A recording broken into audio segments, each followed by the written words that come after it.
wrapping up our Family Matters series today. And so that's with a little bit of sadness for me because I have really enjoyed this series. How many have been with us through most of it? Have you learned some stuff? It's a big job, right? It's probably the job of our life to raise our kids well, to help them understand what it means to have a relationship with God, to begin to kind of gain insight about what is both healthy and unhealthy behavior and living and thinking. All of that is a big task. It's a huge task. And it's one that we're not always well equipped for. Sometimes our parents, the idea of a healthy family was not on their radar. It was just survival. It was just get through all the crises and challenges of life in one piece and try not to blow things up while you do it. But we've been trying to say, what would it look like for us to be a little more serious about our family and the health of our family and to burrow a little deeper into that conversation to say, what do we really need to get good at as families? So today we're going to look at three principles that I think strengthen a family, and they're kind of parting comments for me. Parting comments in terms of as we move forward through this season and into next year, these are three things that I believe literally will either make or break the health of your family. I really do. I think these three are kind of top three principles. I thought of all the stuff that I haven't been able to say yet in the series. I'm throwing it all in this. Anybody like bundt cake, or not bundt cake, but fruit cake? Anybody like fruit cake? You don't? Okay, well, we won't use that illustration then. Because this is kind of a fruit cake message, but we won't say that because no one likes fruit cake. So we'll say it's something you really like pumpkin pie. You like pumpkin pie? Then this is pumpkin pie. With whipped cream on top. Three things that I think if we could get these deep into our conscious and unconscious, if we could kind of begin to make those make sense, that we start to do them almost unconsciously because they're so worked into the grain of who we are, they would have just tremendous effects on our lives. I spent some time with a family this week, about 3 hours, a couple different settings, and they're a family that I just love. I just love this family, and they've had a loss in the family, and because of that, they've kind of, almost kind of just come to a screeching halt in terms of kind of doing well, and they just were kind of wondering, what do we do? What do we do to get unstuck? Sometimes we can feel stuck as a family or as a marriage, as an individual. We just feel stuck. How do I get unstuck? These three things will get you unstuck. They'll keep you moving. As I spent that time with them talking about grief and loss and all the different things that are so hard, the main thing that I just talked about is that what's most important is to keep moving, to not get stuck, to not isolate, to not lose perspective.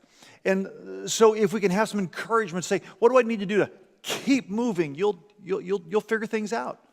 And so hopefully these three things will not only get you unstuck, but they'll keep you moving. So we've been talking about what it looks like to have a healthy family. And if you don't know what health looks like, then it's just a shot in the dark. Scrap game. We're not sure if we're going to do it or not, be successful or not. So we've defined that. So if you've got this memorized, good for you. If you don't have it memorized, you still can jot it down from the screen or look back in previous notes, because it should be in many of your notes that you received over the time together. But let's look at this definition again, because it's what we're shooting for. It's what we're shooting for. A healthy family, an organization, a church, or even an individual has the objectivity to see themselves as they are, and then the courage to make the necessary adjustments and changes to become who they need to be. A collection or a unit of people that illustrate a maturing love for God and others, and to glorify God and His purposes. That's a healthy family. So if I know what I'm shooting for, I have a much better chance of hitting it. Aim at nothing, you're going to hit it every time. So if I know what a healthy family looks like, I can shoot for that. And this is true of individuals, that whenever we have objectivity, we can begin to kind of recognize, wow, why did I do that? And begin to think about that and wrestle with that and make adjustments. And then that courage to say, I need to make some changes in my life. That takes courage. And you've got courage. If you got Jesus, you got courage. In your flesh, you can feel like, I don't got courage, I got fear. Well, if you let fear well up inside you, you won't make changes. You'll be afraid of those. But if you know Him, He can empower you to make those changes. He wants to do that. He wants to do that. Honestly, truly, by the time we're done today, there's going to be some very, very helpful things for you to make changes, even if you're stuck. The first principle, let me just give you one more little text. So, Proverbs 22:6, right, kind of a classic verse for the series, Family Matters. Train up a child in the way they should go, and even when they are old, they will not depart from it. Now, training is huge. Training is not trying. Most of us try to be better. We try to do good. We try to love God. We try. Most of us try. And I'm really here to tell you that trying is going to not move you forward very fast or with very much success. But training, on the other hand, can do amazing things. Because training is a relentless, consistent effort of improvement. Training can do amazing things. And so I want to encourage you, adopt a training mentality. That's what it takes to be a better individual, what it takes to be a better family, what it takes to address issues and become healthy. So the first thing we're going to do that, the first principle about that is ownership, a principle of ownership. And I would call this kind of a step back perspective. Ownership is about kind of stepping back and gaining a sense of perspective and awareness. Proverbs 28:13 just simply says, whoever conceals their sin does not prosper, but whoever confesses it and renounces it finds mercy. And you could superimpose on that, families who conceal their sin will never prosper. Families who conceal their shortcomings, their flaws, their mistakes, their dysfunctions, those that kind of hide those things as a family, they will not prosper. They're not going to move forward. They're not going to find health. But those who reveal those things, who confess those, who renounce those, who make shifts and changes, that one is going to find mercy. They're going to get assistance and help and find God's grace and His provision right there for them. When I think about this idea of ownership, I think about one of the things that keeps us from really taking ownership are some rules that are deeply embedded in dysfunctional families. I know. All of us come from dysfunctional families. And so you can look at these next rules as things that you might, it might be an acute issue because they fully describe you. It's like, oh my gosh, that's our family. Or they might define your family in some areas, some very specific areas. But these three rules drive dysfunction and entrench us in places we don't want to stay, that we need to break free from. And so part of the good news I'm going to say today is break some rules. Break some rules, especially bad ones. Okay? So we want to recognize if it's a bad rule, break that rule. Right? So I'm here to break some rules today. Are you up for that?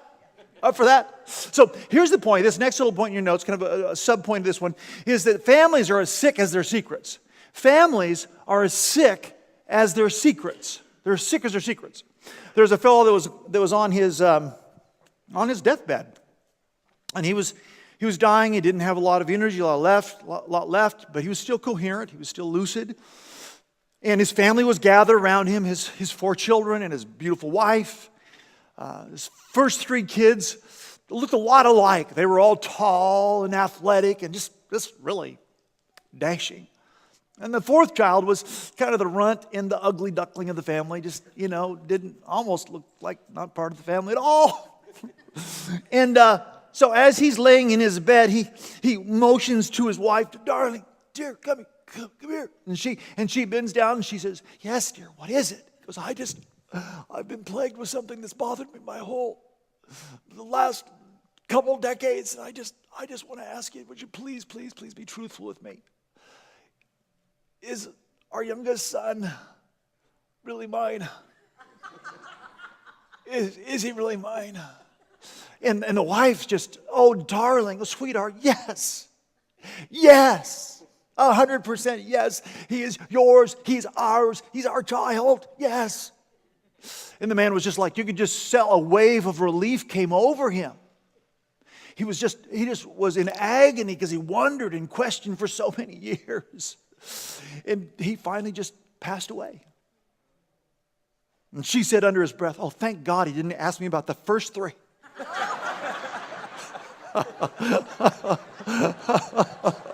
Oh, families are as sick as their secrets. Sick.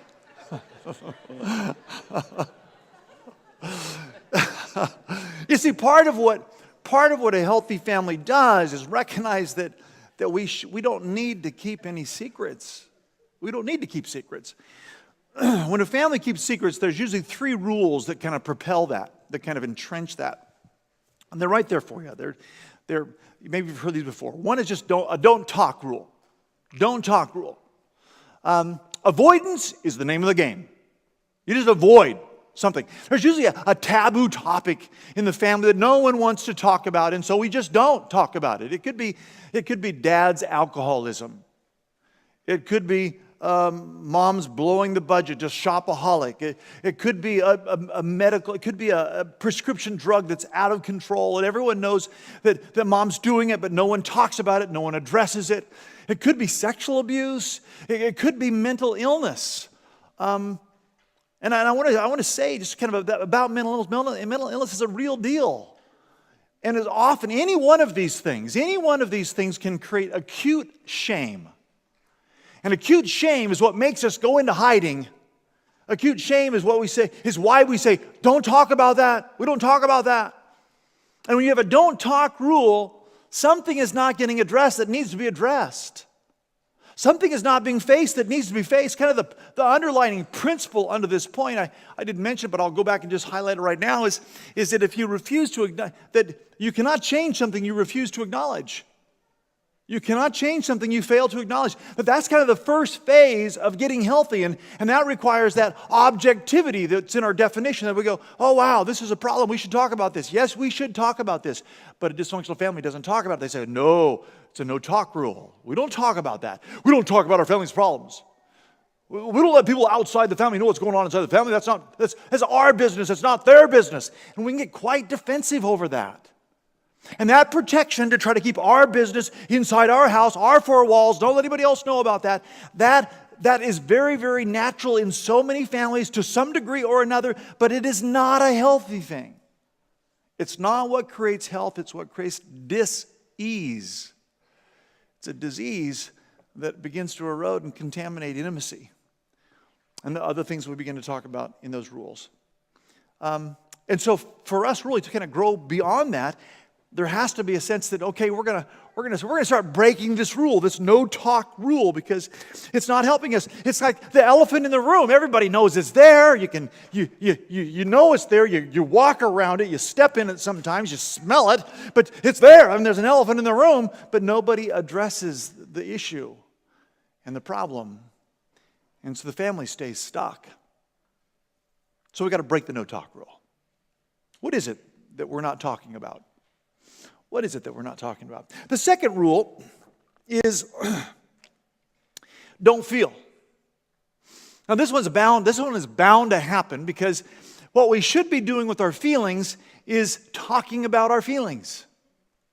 Not using them as a weapon, not beating people up with our feelings, and not just, raging because we feel anger, but talking, learning to talk about how we feel. We're not nurtured in this very well. We're not tutored in it. No one schooled us in it. And so we're very ill-equipped to do that. And so in a dysfunctional family, it's not only a don't talk rule, but also a don't feel rule. Literally, sometimes, I know that my family of origin had a measure of dysfunction. And it did not help me become better. It stifled me. It held me back. It caused my struggles to intensify. And I just felt for years and years and years plagued with a sense of shame. I am not valuable. I am worthless.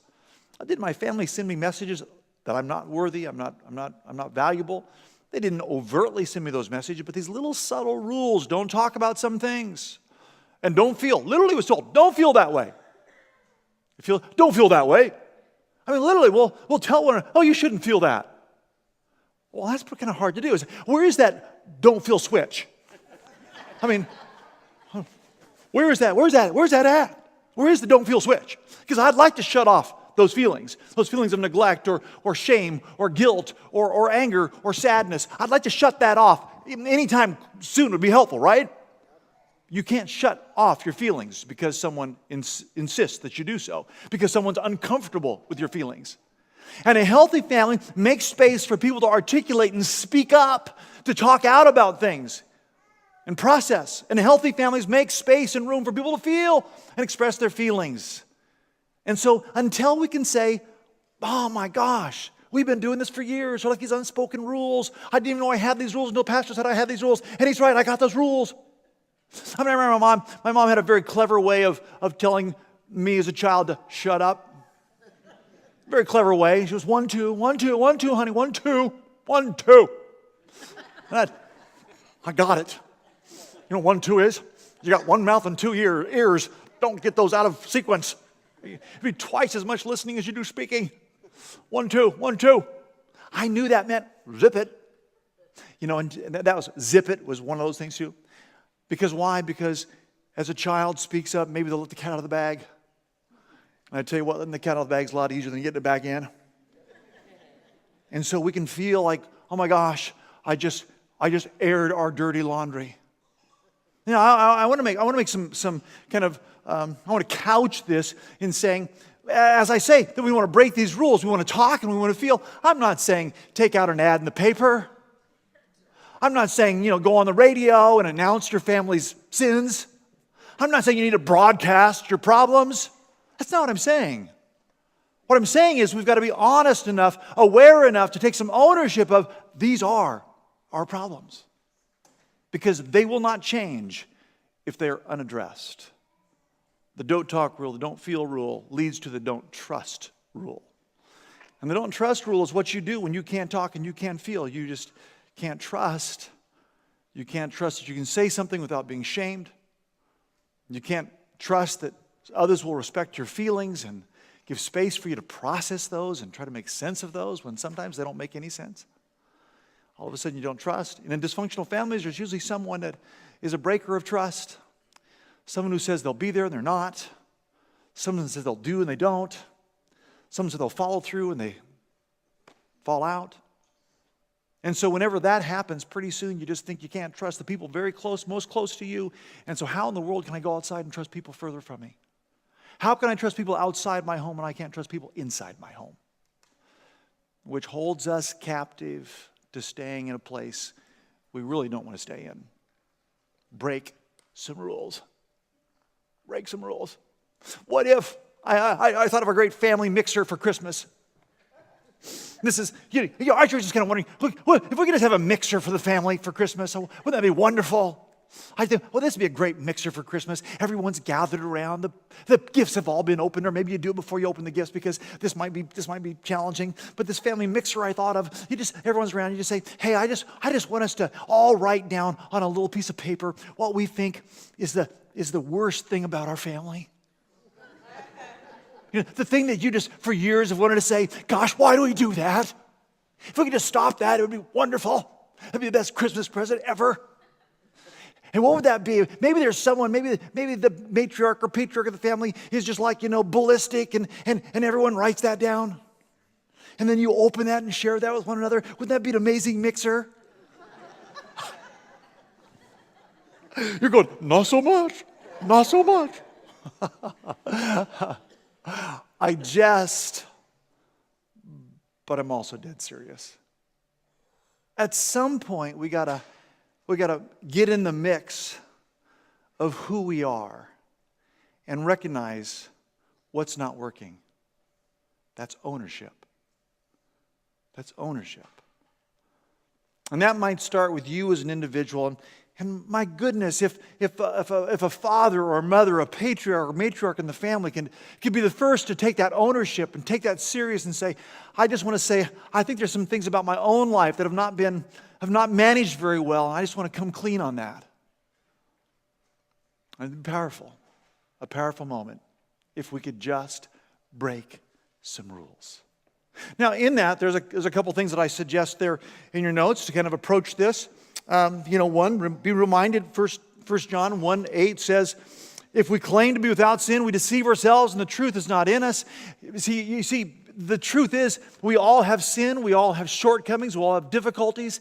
And if those are not openly kind of dealt with, and they're going to remain, and you're going to be stifled and stuck in those places. So the Bible encourages us to confess our sins. And God is faithful and just and will forgive us our sins and purify us from all unrighteousness. I love what Stephen Covey says. He says, until a person can say deeply and honestly, I am what I am today because of the choices I made yesterday, that person cannot choose otherwise. Until a person can say deeply and honestly, I am what I am today because of the choices I made yesterday, that person cannot say, I choose otherwise. And so if we can find the courage for ownership, to begin aware and saying, this is a problem, and oh my gosh, I don't know what to do about it, but the first thing I'm going to start to do about it is acknowledge it. So own what has been and what needs to change. Just own that. Take ownership of that. And as a parent, allow your kids, empower them to take ownership of that. You know, when you first kind of say it and you define it and start speaking about it, it doesn't mean that you got solutions. It doesn't mean that you're going to make fast progress, but it means it's on the radar and we can begin to make some progress. We can begin to move. We can get unstuck and move forward. And then ask yourself, what is my part of this issue or problem? And here's three things I suggest to ask. Have I not spoken up? Have I contributed to the family dysfunctional rules? Don't talk, don't feel, don't trust. Have I contributed to that because I don't speak up? Then it's time to speak up. Have I contributed to it because I try to get someone else to shut up? That's right. If I don't, maybe I try to speak up, or maybe I don't. To me, it's not about me speaking up. It's me about shutting others up, because I don't want them to throw the cat out of the bag. I don't want them to expose the family secret, the family issue, and so just shut up. And that's what we do. So we try to control others to keep them silent. And it's just terribly unhealthy. Or we speak up to the last one, they speak up to the wrong people. We're just going to gossip. Someone said that if a dysfunctional family, when they got together, if they took minutes on their time together, their minutes might read that the persons who were absent were also the subjects of conversation. Maybe those that are not there, those are the ones we talk about because it's free reign. They're not here right now, so we can talk about all the things we don't like about them. Maybe we're talking to people, the wrong people, about the issue. You see, the person that we should talk to about the issue is the ones that are affected the most by the issue, or the ones who can help solve the problem. Those are the ones. It's not the reporter, it's not the person outside that the town gossip, we're not trying to share with them.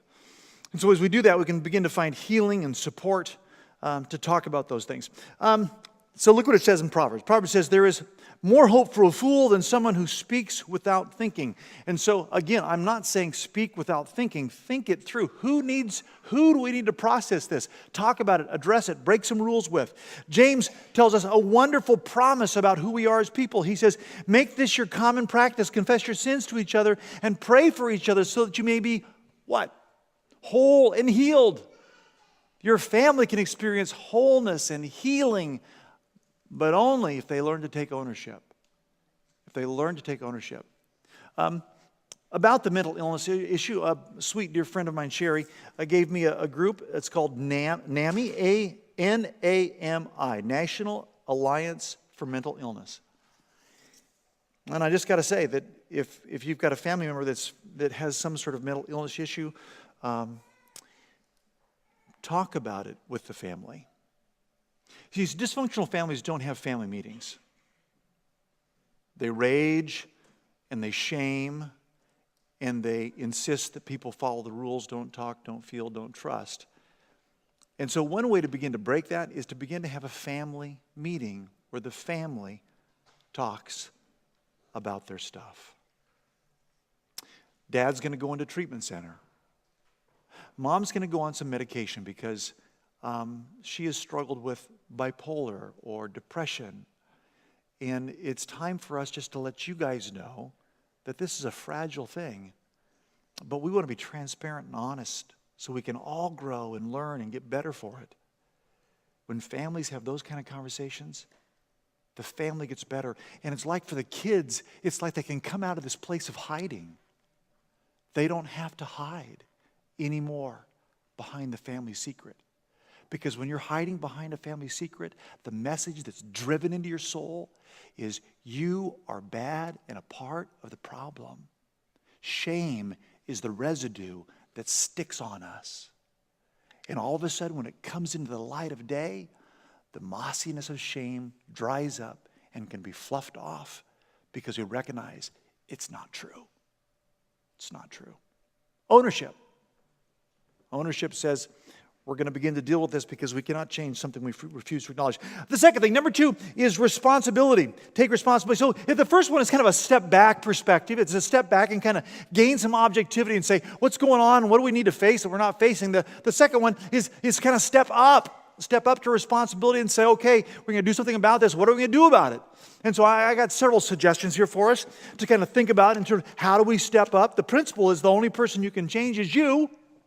The principle is the only person you can change is you. And so you're not trying to make someone else change. You're trying to be someone who leads in change.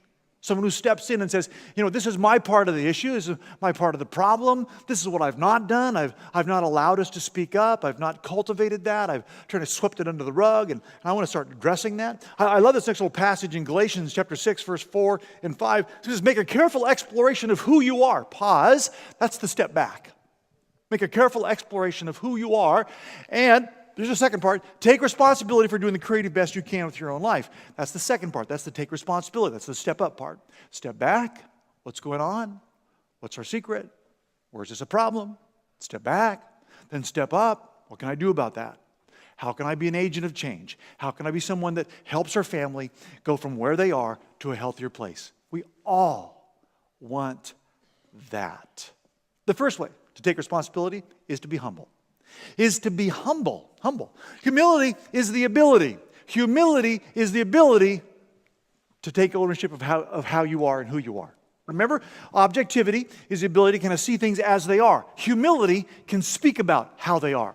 Humility does that. It gives you the ability to kind of say, yeah, I'm not good at this. I've kind of failed at that. I've always struggled in this area. I've made so many mistakes. You know how liberating it would be for a child to hear a parent say that? Liberating. Because what a child feels like is the dysfunction going on in the adult world is their fault. That's what a child concludes when he sees parents that can't figure out how to get along, that can't stop their addictive behavior, that constantly rage. And why? Because what comes down from that is a sense of control and domination and a punitive air that makes a child feel like they're saddled with the blame. And that's what holds us captive to our shame and our guilt. But when a parent, in contrast, can speak up with humility and say, oh my gosh, I have made lots of mistakes, and you don't have to go into the nitty-gritty of what those mistakes are. But when you have the courage, and you do, the Spirit of God is inside you, wanting to free and liberate you, because it takes energy, emotional, taxing energy, to hide your stuff. It's taxing. Be liberated. God wants to free you to be able to say, I've not been good at this. I've struggled with this so much. Peter says, all of you clothe yourselves with humility toward one another, because God opposes the proud, but gives grace to the humble. There's a spiritual energy that happens when pride is our way of living. When we're prideful and arrogant, there's something that just restrains intimacy and peace and the spirit that can relax. You know that feeling, right? That when pride is driving you or driving someone in the family, there's an effort to control, and it just kind of tightens you up. Humility relaxes you. How do I get that, Pastor? Well, you might have to step back and take some ownership and say, wow, I feel that.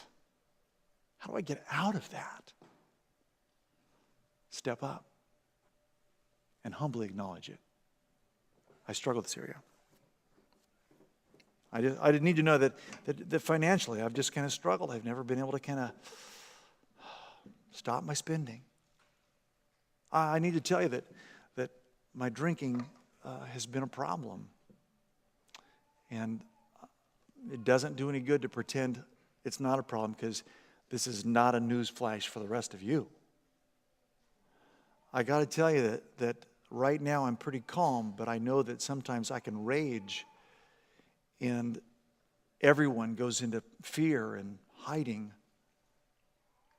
You see, you can express humbly whatever it is. And when you start doing that, you're going to find a buoyancy. You're going to float to the top. You're going to find that, the people around you are going like, thank you. Thank you for owning up to that. Thank you for not just putting that on us. It's a healthy choice. It's the right choice. Be humble. Choose to not silence others, but let others speak. 1 Peter says, the next one is to be a good listener. So to be humble, to be a good listener. Because healthy families are good listeners. They cultivate good listening skills. And good listening is, everybody doesn't have that. We're not always good at that. We tend to hear what we want to hear. We tend to speak over one another. But healthy families kind of learn to recognize that too. You know what? I constantly interrupt you, and I shouldn't do that. I'm going to really try to be a better listener. I struggle with, you say something and I run off with my interpretation of that, right? The story that I heard was, if you're tracking on how we tell our stories, then you'll kind of know the fit of that, right? I know you believe you understand what you think I said, but I'm not sure you realize what you heard is not what I meant. Right? And I'll say that again. I know you believe you think you understand what you thought I said, but I'm not sure you realize what you heard is not what I meant. We got to kind of slow down and begin to kind of say, you know what, I think there might be some misunderstanding going on here. I think we're telling a story. I think we're maybe telling a story that's not in my intentions. For years, my wife and I love each other so much, but we could read into one another's messages an aberrant story that had a theme that they were against us. I did it to her, she did it to me. Just a suspicion that really deep down she's against me. She just lives with me for the entertainment. Yeah, right. So we had these little things that kind of go along. And so for us, it was so huge just to be able to say, you know what, sweetheart, here we go again. Here we go again with that little theme that kind of runs through our story, that we kind of think the other person's against us and you're doing this to hurt me. And I want to stop telling myself that story because I don't want to believe that about you. And I certainly don't want you to believe that about me. And see, addressing it, coming out with it, speaking about it, and how it makes us feel, all of a sudden, there's a weight off our shoulders and a buoyancy in life. And don't you want that?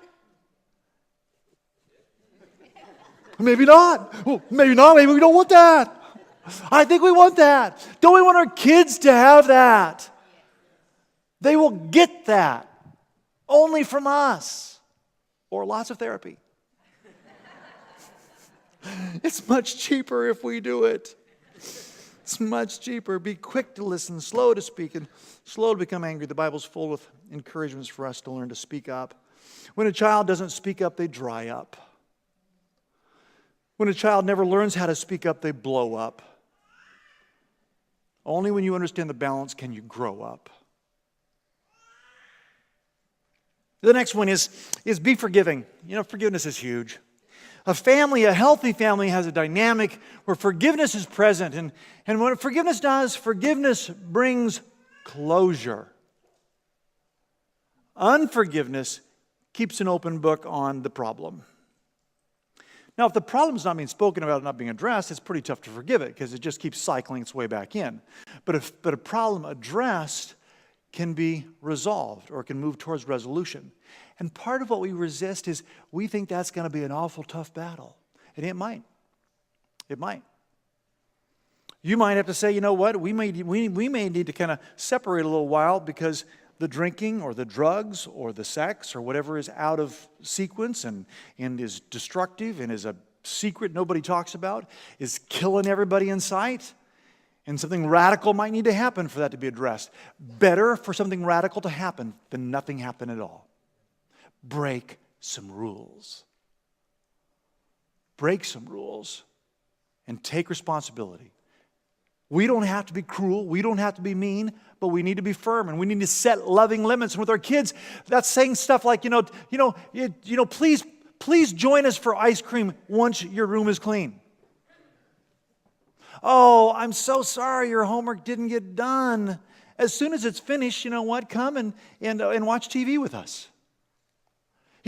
Allow the limit, set the limit, because responsibility does that. It sets a limit that we're going to have as a family. We're going to set a limit. And, you know what? When you're done yelling, I would love to hear you tell me how you really feel.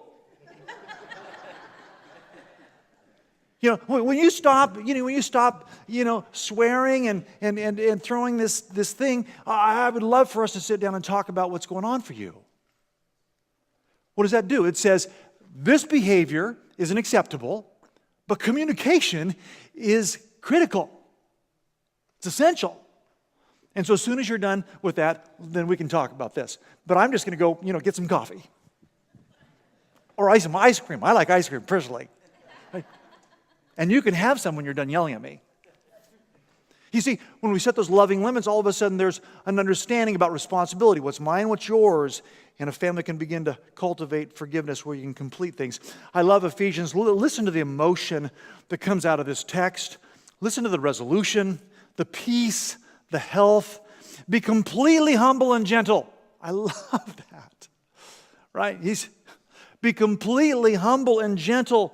Be patient, bearing with one another in love. Be kind and compassionate to one another, forgiving each other just as in Christ God forgave you.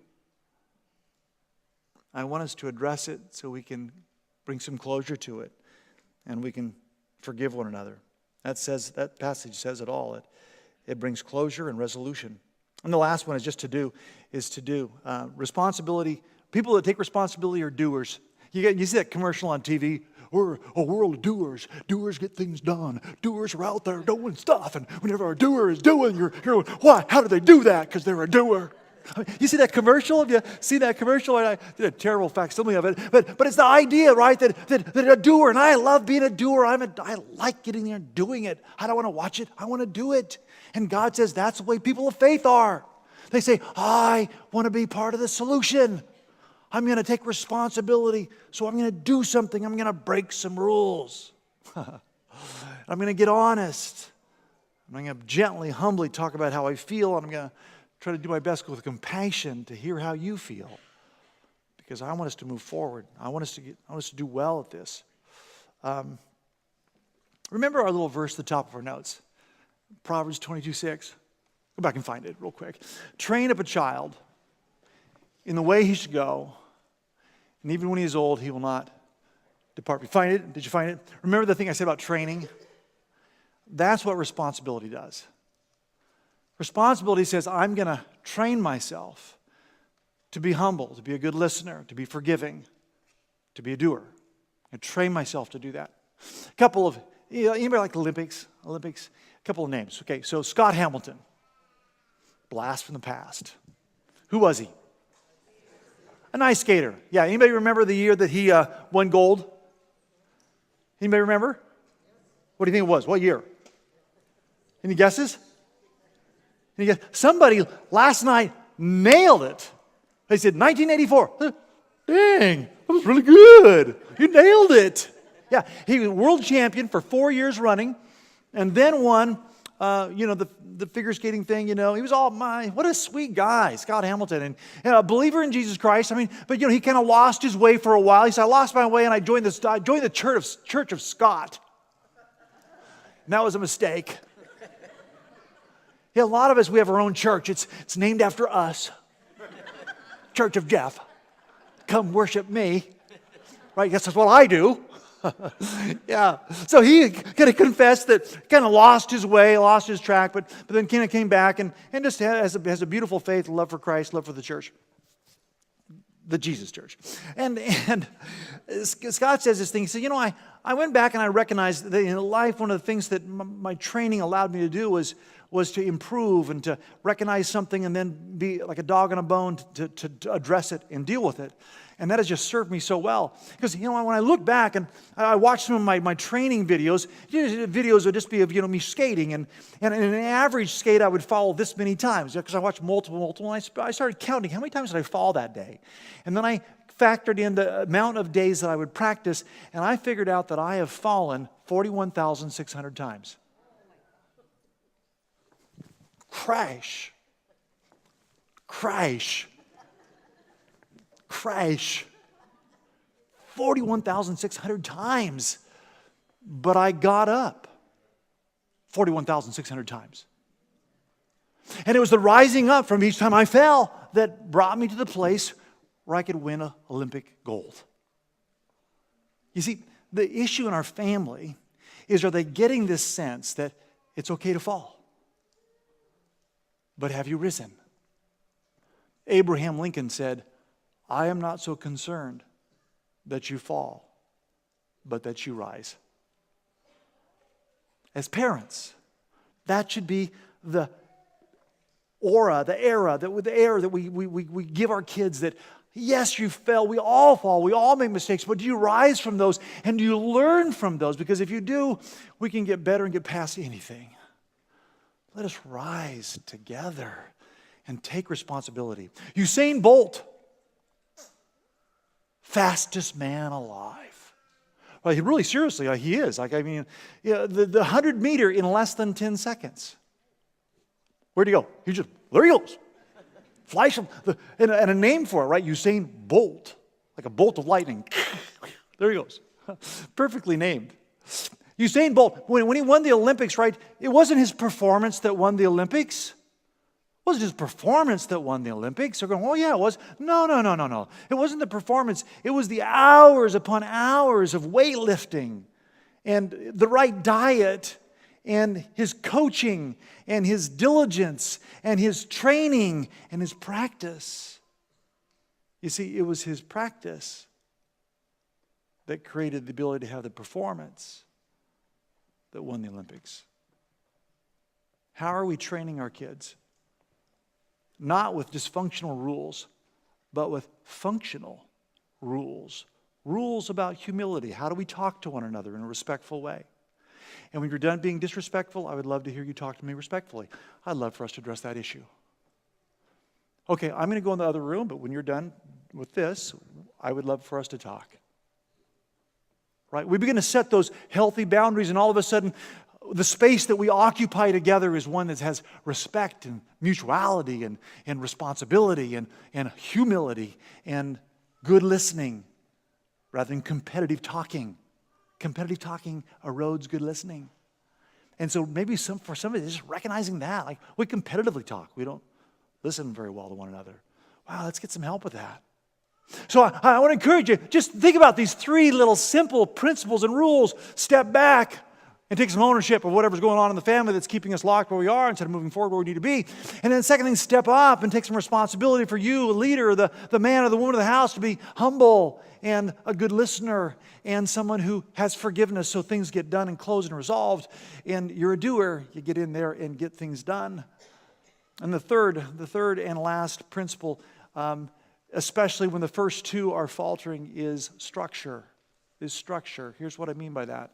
Structure is this premise or principle that says when internal motivation is weak, apply external structure. Or I think it's probably listed the other way around. Provide or add external structure when internal motivation is weak. So whenever we're internally, whenever we're not finding the motivation to get her done, we're not jumping in and tackling the problem internally. We're just like, I just don't want to. I don't want to exercise. I don't want to talk. I don't want to feel. I don't want to. When internally you can't get yourself up, add external structure. This is huge. Whatever it is, honestly, truly, whatever it is you are stuck in, you are not applying external structure. That's why you're stuck. And so part of this objectivity that comes in healthy families is they'll recognize, you know what? My doctor says I should exercise and I should eat less ice cream and I should, get on that crazy diet where I can eat fat. That's a good one, isn't it? Don't you love innovation? Right? Anyhow, bacon. Let's have some bacon. Anyhow, but you're saying, I ought to change something, but you're not finding the energy and courage and strength to change, then add external structure to help you move forward. What does that look like? Well, it can look a lot of different ways, but I'll give you 3. The first one is simply ask for help. Ask for and give. Give and ask for help. Give and ask for help. I say give because your children need this too, right? If your child is lacking in internal motivation, they need external structure to help them get there. See, all of us are motivated by one of two things. We're either motivated by some sort of external thing or we're motivated by some internal thing. And as parents, it's our job to cultivate the internal by use of the external. We want to cultivate the internal motivation by use of the external, because we all have this thing going on that we're not always conscious to, not always aware of, but you are motivated by something external or by something internal. And where does Jesus occupy? The internal space. So that's why it's so critical for you to be developing your spiritual connection with God. So you're developing that internal structure, that internal sounding board of the Spirit of God saying, you can do this. Call upon my Spirit. My strength is with you. You can do this. And so one, we got to kind of begin to kind of recognize the external, internal. Cute story about this is a gentleman, true story, gentleman said, an older gentleman, and he had a nice home, beautiful home, manicured lawn, lovely backyard, lots of little plants and stuff, and right next door to the house was an empty lot, and about 6 or 7 boys started playing baseball in his lot next door every day, and they would knock the ball over to his yard, climb over his fence, trample on his flowers, get the ball, trample over his fence, go back over and do that. And this was just going on. Oh, he was just like, oh, how do I get these kids out of this neighbor's lot? How do I do that? He got a great idea. Next day, he says, boys, come here, boys. Wow, playing baseball, having so much fun, man. I love seeing you guys out there playing baseball. I wanted to know, can I pay you guys to come every day and play baseball? They're going, what? Yeah, I'd like to pay you all $5 a piece every day to come play baseball in this lot next door to my house. It'd be great. What do you think of that, guys? They're going, yeah, man, let's do that. Yeah, let's do. Oh, yeah. So he pays them $5. Next day, $5. Next day, $5. Goes on for a week, and then the next week, boys. Oh, boys, I got to tell you, I'm so sad. I come up on some hard times, and I just can't afford $5 every day anymore. All I can do is pay you $1. They're going, just one? Yeah, all I can do is just pay you $1. Can you just, okay. So the next day, $1 to all the boys. Next day, $1 to all the boys. Went on for a week. Then the next week, he goes, oh, boys, I'm so sorry. I'm so sorry. I've just come upon such hard times. I can't pay you anything to play baseball next door. And the boys go, stupid. We're not going to play in your stupid lot anymore. What happened? They lost their internal motivation, right? Because they were too fed the external. So this is when a parent does too much for a child and doesn't cultivate the internal. You lose the internal, and he knew if I could get them hooked on an external device and take it away, they'll bail. And they did. God wants us to learn how to kind of combine these two things, ultimately to strengthen the internal. And all kinds of things can help us reinforce and help one another because of externals to have a combination of internal motivation. That's when your internal motivation says, I want to, but you struggle with the can do.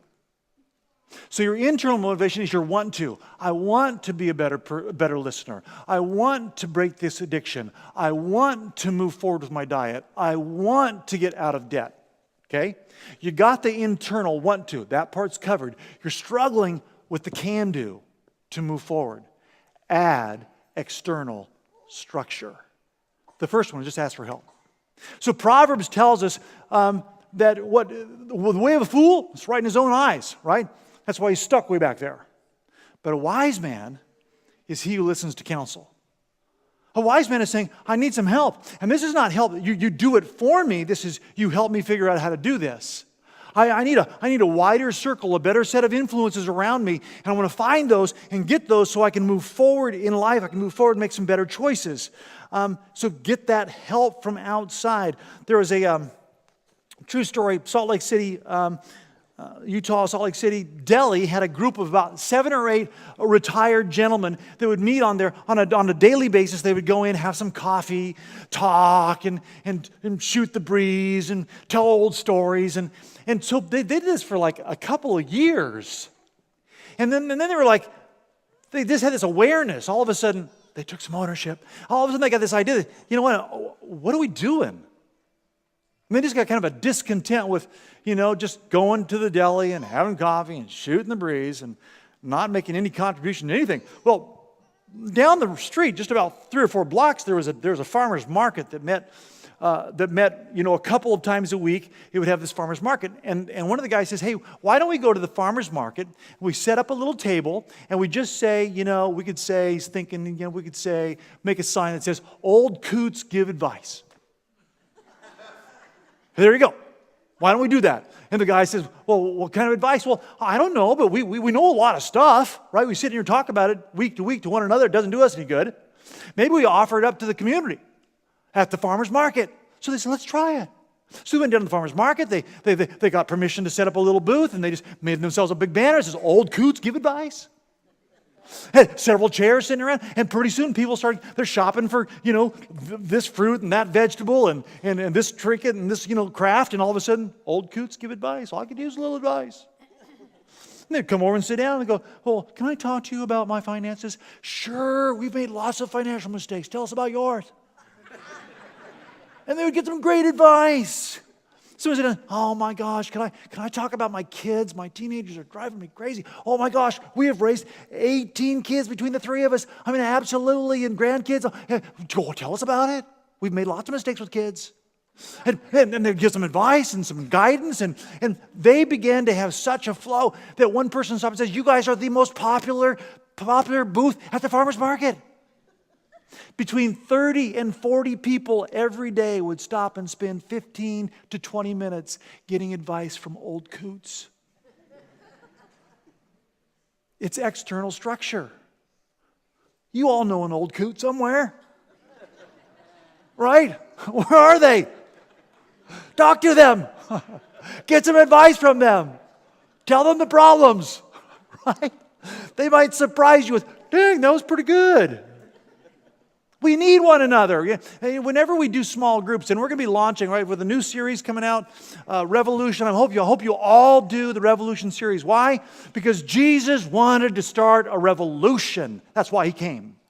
And we got to recognize that revolution can still move us forward if we've got the guts and the courage to be revolutionaries. So when we do a small group, it's about putting people in a room that learn to take ownership, who learn to train for responsibility, and who recognize that the very forming of that group creates the structure they need to move forward and not to stay where they are.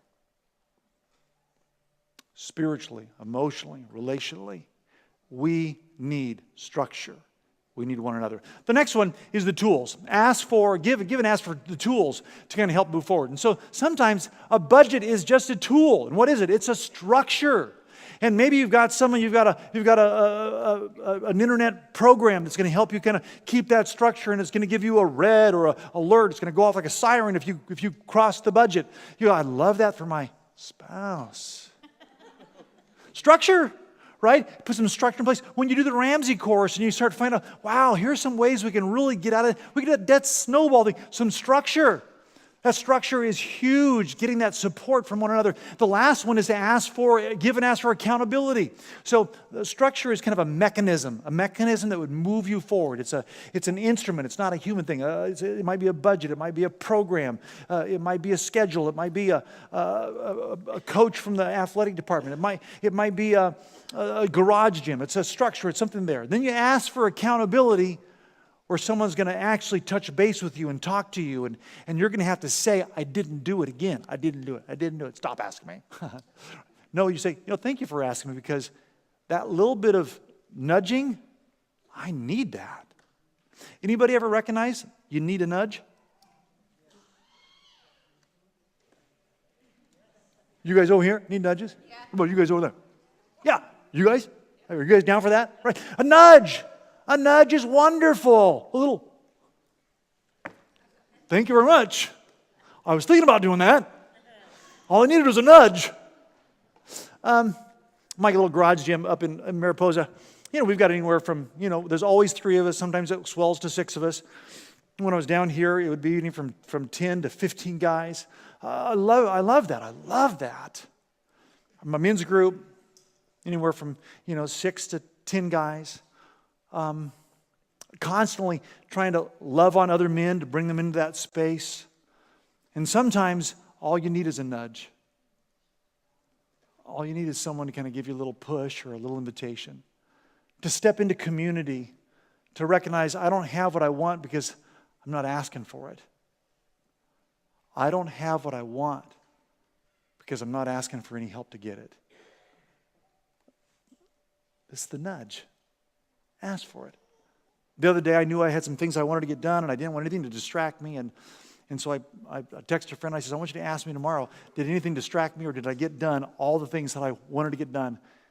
That little thing made that day, I would say, a third again more productive than normally. And I'm usually pretty productive. And that just bumped my productivity up a notch because I asked someone to specifically ask me. I don't know what you're struggling with. I don't know what the issue is. I don't know what has you stuck. But I know it's easy. It happens to all of us. The question is, do you want to be healthy? Do you want to get objectivity? Do you want to take ownership? Do you want to take responsibility? Are you willing to put some structure in place? Because if you do, I guarantee you, you don't have to stay where you are. You don't have to leave your family where they are. You can go forward and do great things. I believe at the depths of my soul, that's why God made you. He made you to be a doer. He made you to be an agent of change. And only you can pull the trigger on that.